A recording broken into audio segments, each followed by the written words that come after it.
This program contains graphic material, including offensive language. Viewer discretion is advised.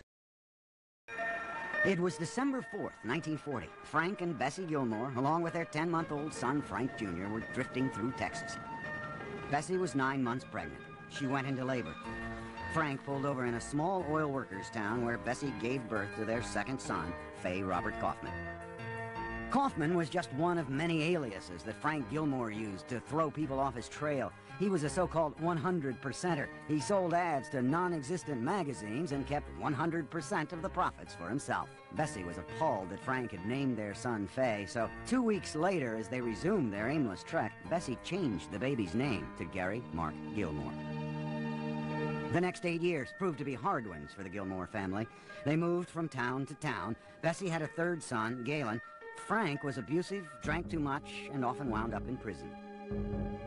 When Gary turned 8, Bessie forced Frank to settle down in Portland, Oregon, where he sobered up and created a legitimate publication called the Building Code Digest. He traveled frequently on business, a good thing for Gary and his brothers, because when he was around, they never knew what to expect. The children got beaten frequently for no reason or what he considered a good reason.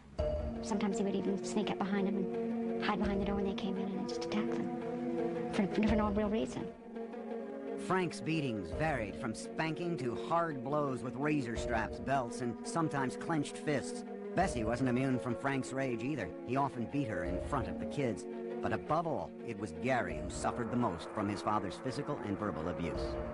There was something in Gary that reminded my father, I think, of disappointments in his own past, and I think reminded him of his own rage. Gary received a good deal more of my father's anger than any other person in the family. In 1951, when Gary was 11, a fourth son, Michael, was born. Soon after, they moved again to Salt Lake City. There, Gary became involved with a group of neighborhood thugs. They introduced him to cigarettes, alcohol, and shoplifting, and he was hooked. After only a year, the family moved back to Portland, and Gary began spending much of his time at nearby Johnson Creek. At the tender age of 12, Gary was already getting drunk and playing hooky from Joseph Lane Grade School, where he was known as a delinquent with a hatred of authority. The people I taught with who had known him felt that he was volatile and would have easily exploded if anybody had pushed him, so they didn't. They didn't push him to do his homework or anything else. They just, let him sit in his desk and do what he wanted to do, and which is what he did. Gary loved the attention he got from being rebellious. He liked to impress friends with his bravado. One of his favorite stunts was to stand in the middle of a railroad bridge with a train barreling down the tracks. Just seconds before being crushed to death, Gary would run to the end of the bridge and jump to safety. At age 14, he dropped out of 9th grade at Franklin High School and hitchhiked to Texas with his parents' permission. They thought the trip would do him good, let him sow his wild oats. Gary only stayed in Texas a few weeks. He ran an illegal poker game and used his winnings to buy sex, alcohol, and drugs. The thrill soon wore off, and he returned to Portland, where he started a car theft ring. In May 1955, he was caught, and his father came to his aid, hiring an attorney for his delinquent son. Gary got off with a warning from the judge. A pattern was beginning that would repeat itself each time Gary got on the wrong side of the law. It is true that my father went to great lengths to keep Gary out of jail. I really have to wonder if there was a part of my father that, that couldn't help but feel sorry for his children and what he had done to them. And perhaps in some ways that was the part of my father that also loved Gary and wanted to protect him. No matter what he did, if he stole something, he'd go to court and he says, my boy didn't do it. There's no way you can prove he did it. And usually he got away with it. If anything, his father's help taught Gary how to manipulate the legal system, but not how to stay out of trouble. 2 weeks later, he was arrested again for stealing a 1948 Chevy, and this time there was nothing that his dad could do. Gary was committed to McLaren's Reform School for Boys in Woodburn, Oregon, where he spent 15 months, most of it in maximum security.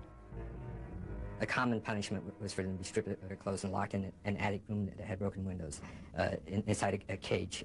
Sometimes in the middle of winter, spend 2 or 3 days in that room. A lot of the kids who were in that room would take broken glass and sort of carve themselves, make little tattoos on their hands. Gary was released from McLaren in January 1956. He spent the next 2 years in and out of jail. In later years, he would look back on this period of his life and come to 2 conclusions. that he wasn't determined enough to be a successful thief, and that he had quit caring about anything and was completely adrift. In 1958, he was picked up for statutory rape. His father helped to get the charges dropped, but Gary was sentenced to a year on an old car theft charge and sent to the Oregon State Correctional Institution in Salem, Oregon. In mid-1960, the girl he had raped gave birth. Gary's parents told him falsely that the child had died. He would never learn the truth. And that wasn't the only secret his parents kept from him. It was in prison that the issue of his birth certificate surfaced. Prison officials could only find records for Faye Robert Kaufman, and neither Frank nor Bessie cared to explain the discrepancy. So Gary began to doubt that Frank was his real father. He really wondered, where did he come from? I think it was kind of a torturous thing for him to not know where he began. He didn't know where he was going either, evidently.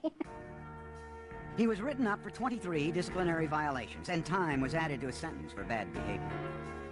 In the fall of 1961, Gary was released from prison and went to live with his parents in suburban Portland. But he wouldn't be home very long. It was only a matter of months before he was back in jail, this time for having an open bottle of liquor in his car and for driving without a license. While he was serving his time at the Rocky Butte jail, his father died of cancer. Gary went berserk. He tore his cell apart and slashed his wrist with a broken light bulb. He was thrown in solitary confinement and prohibited from going to the funeral. Gary's half-hearted suicide attempt was only one of many that would occur while he was behind bars. I always thought that these were not sincere suicide attempts, that on those occasions when he would cut his wrist, that he would not cut his wrist so deeply that he really threatened his life. By the time he was released, the 21-year-old Gary Gilmore had become a more hardened criminal, but not necessarily a smarter one. He and a friend were soon arrested for using a lead pipe to rob a man of only $11. Gary could now add assault to his already impressive rap sheet. Prosecutors saw a repeat offender with an unwillingness to rehabilitate himself. They argued he was a danger to society. The judge agreed. In March 1964, Gary was sentenced to 15 years at Oregon State Penitentiary, a severe prison term that year after year would fill Gary Gilmore with rage. Rage against the world and himself. Enough rage to turn him into a killer. It was a hostile 24-year-old Gary Gilmore who entered the Oregon State Penitentiary in 1964. He was violent, suicidal, and more disruptive than ever before. He was a warden's nightmare. He is like the bad dream of every prison administrator. He's going to break all the rules. He is going to defy authority. He will assault people. He will use drugs, drink alcohol, anything he can get his hands on. And he was truly an antisocial personality. Gary found life in prison unbearable. The constant racket and the lights glaring 24 hours a day were driving him mad, an experience about which Gilmore would later reminisce on tape.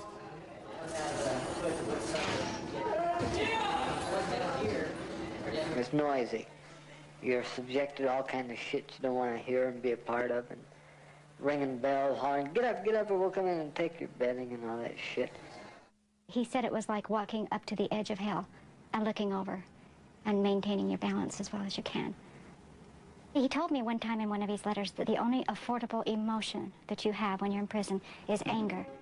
Gary's anger found its outlet in a constant litany of complaints, mostly about his dental care. Shortly after his arrival at prison, his rotten teeth were pulled, but the dentures given to him never seemed to fit. It became his personal crusade. He even assaulted dentists. He carried it to an extreme that I've never seen with anybody else.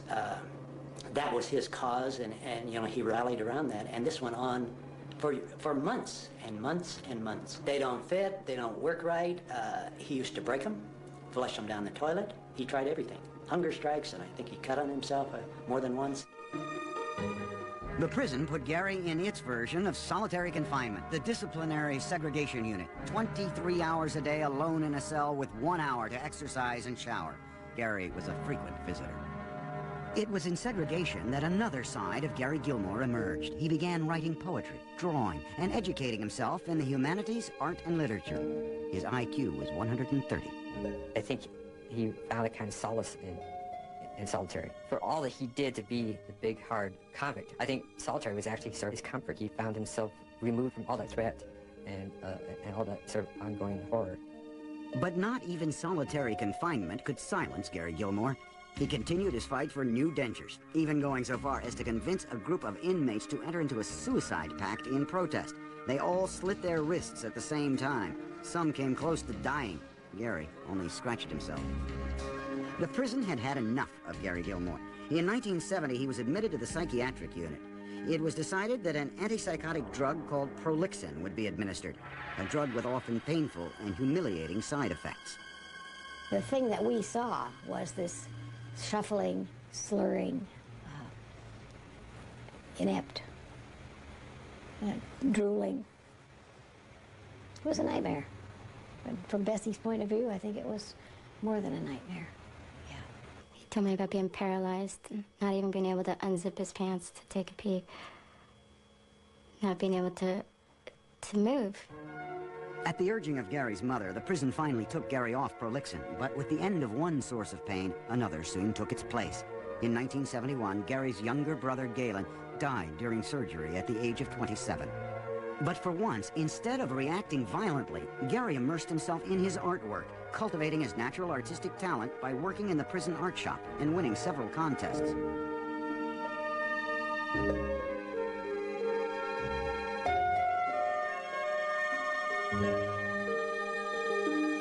As a result of his artistic success, Gary was granted a rare chance to make something of his life. He was released from prison to attend art school at a community college. But as he had done many times before, Gary threw away his chance. He robbed a gas station at gunpoint. He was immediately arrested and taken to the Multnomah County Jail. A couple of days later, in another failed suicide attempt, he slashed his arm and stomach.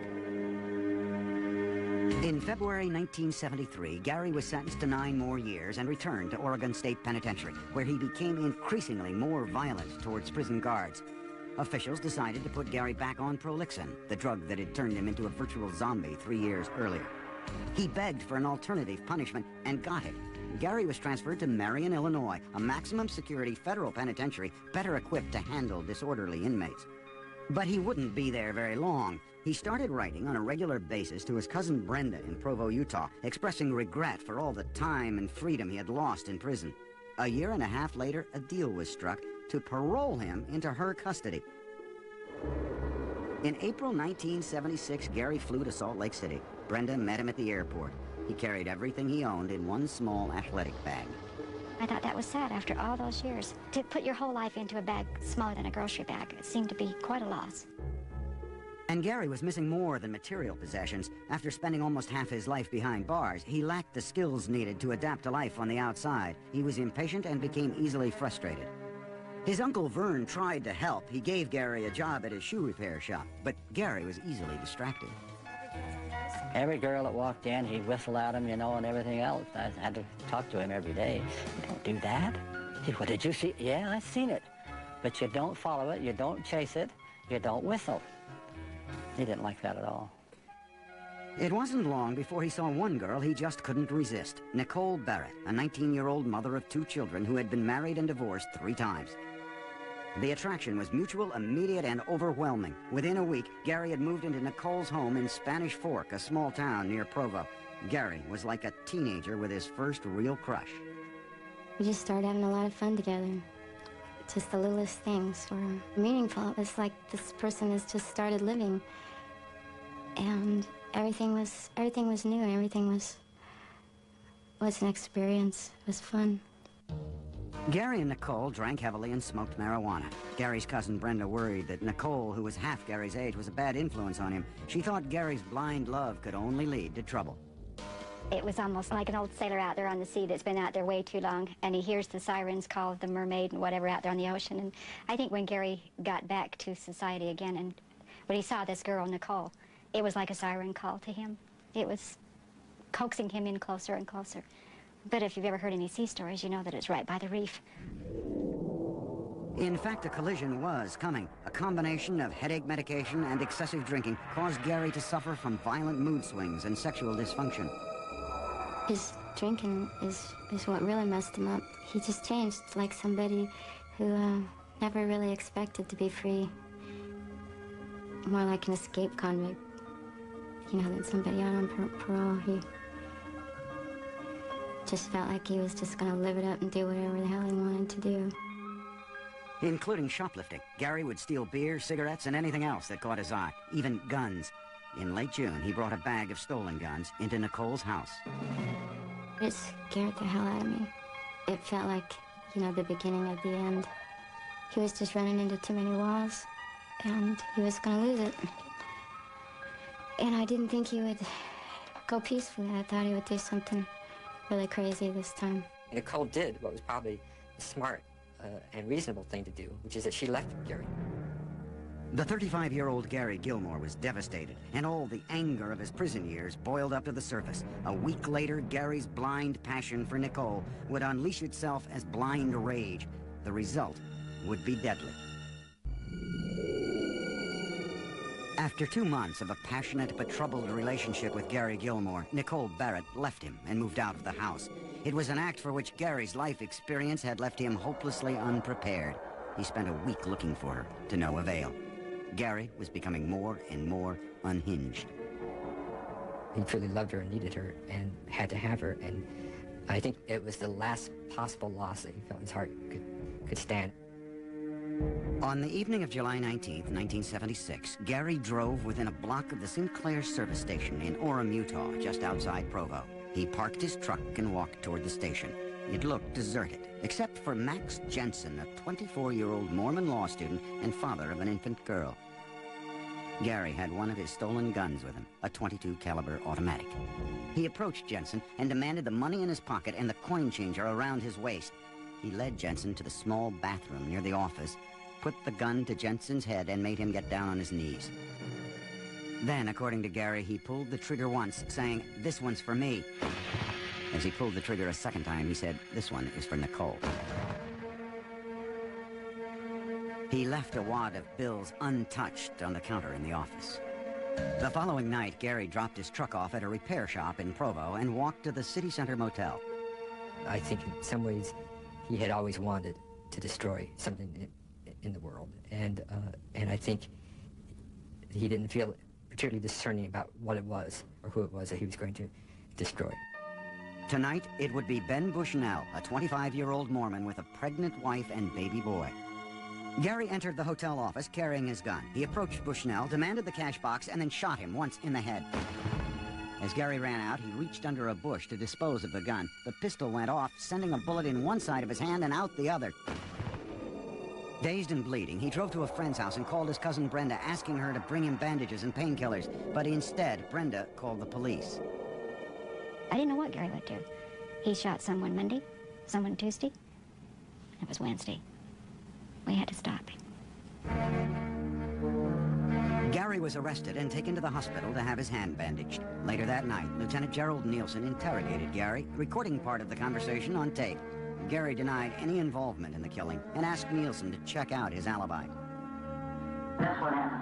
I know you don't believe it. I really don't. I really don't. I think you did, and I can't understand why you ended up shooting people. I killed him, but I didn't, like I told you, I didn't know exactly what it is. But if I go check with these people, and they say believe BS. They will. You sure? Everybody else say that? Didn't they tell you a little different times or whatever? I went back and talked to him and said, hey, your alibi's full of holes. People didn't confirm your story. And then he admitted about killing those guys and told me that he didn't know why he did it. But he did know exactly what he'd done. And something inside of him was just broken because of his stupidity, drunkenness, whatever it was. He had that look kind of like a beaten dog that comes back to be petted again. Somehow a fog seemed to have lifted in Gary's mind. For the first time, the consequences of his actions became clear to him. He said, I read the obituaries. They were young, they were missionaries and had young families. He said, I really feel bad. And he said, I ought to die for that. I said, do you want to die? And he said, do you want to die? And I said, no, I don't have any desire. And he said, I really don't either. But he said, I ought to for that. I'm afraid that I'd do it again. The state of Utah felt exactly the same way. In October 1976, Gary went on trial for murdering Ben Bushnell at the City Center Motel. It took the jury a little over an hour to convict him of first-degree murder. This program contains graphic material, including offensive language. Viewer discretion is advised. He was sentenced to death. The judge set November 15th, 1976 as the date of execution. Gary Gilmore had only one more decision to make. Would he prefer to be shot or hanged? Gary said he would rather be shot. He thought a hanging could be more easily botched. His two attorneys tried to appeal the sentence, but Gary promptly fired them both and waived his right to a review of the case. His other option was spending the rest of his life behind bars, and that seemed to be quite unbearable. He had had a taste of being out for a length of time, and he couldn't go back anymore. He knew it. Despite Gary's wishes, a struggle was beginning between a legal system reluctant to mete out its own punishment and a killer hungry to accept it. Just 3 months before Gary's sentencing, the U.S. Supreme Court had laid down new guidelines for capital punishment. Gary Gilmore was about to be the first test of those new guidelines, and if he got his way, the first person executed in the United States in 10 years. Over the next few months, his story would make headlines around the world as he challenged the legal system to carry out his death sentence. When Gary Gilmore was sentenced to death in 1976, it became the media event of the year. Not only was it remarkable for someone to accept the punishment and express a desire to be put to death, but the United States had not executed anyone in 10 years. Suddenly, every newspaper I picked up, every major magazine I picked up, had a face of my brother on it, and the worst aspect